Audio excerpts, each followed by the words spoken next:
Vera Mura, KTN. Tukiachana na hayo, tuende kwenye taarifa ya kusikitisha ambapo miili miwili iliyopatikana imetupwa sehemu ya Rongai katika kaunti ya Nakuru imetambuliwa kuwa ya wanaume wawili ambao walitekwa nyara na watu wasiojulikana katika eneo la Tot, kaunti ya Elgeyo Marakwet wiki iliyopita. Simon Yego na Collins Kipiatich wanasemekana kutekwa nyakati tofauti na watu wanaoaminika kuwa maafisa usalama siku ya Ijumaa waliohoji kuhusu mauaji ya Padre Alois Bet. Machozi yalitiririka kwa familia za jamaa hao wawili ambao waliokuwa wametambua miili hiyo ambayo sehemu zake zilikuwa zimekatwa kama mikono. Ken Gashuhi anaarifu zaidi kutoka kaunti ya Nakuru.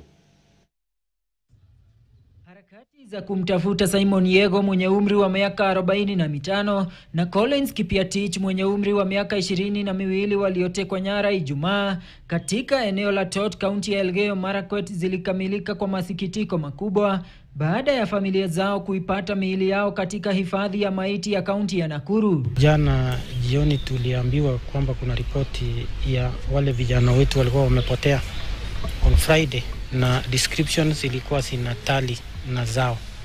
So we were given the opportunity ya kufiu hiyo miili and we identified. Familia inaeleza kuwa Kipiatich alikuwa ameenda kutafuta matibabu katika kituo cha afya cha Tot ambapo alichukuliwa na watu wasiojulikana wakitumia ambulensi. I see that it was not an admission case.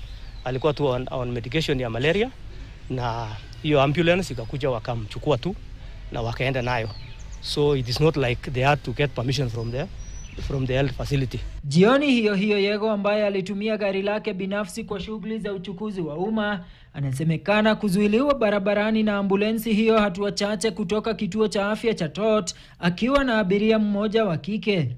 Yego na abiria wake walilazimishwa kuingia kwenye ambulensi na kuhojiwa kuhusu mauaji ya Padri Alois Bet wa parokia ya Mtakatifu Mathias Mulumba ya Tot aliyeuawa kwa kupigwa risasi na majangili tarehe 22 mwezi Mei mwaka huu. Kufika border ya Pokot na border ya Baringo na Elgeyo Marakwet wakaombea gari ya Kivaro ile ya Cheshi. Hiyo Kivaro ikapatia lift akarudishwa mpaka Tot Center. Na alifika Tot Center, she was traumatized.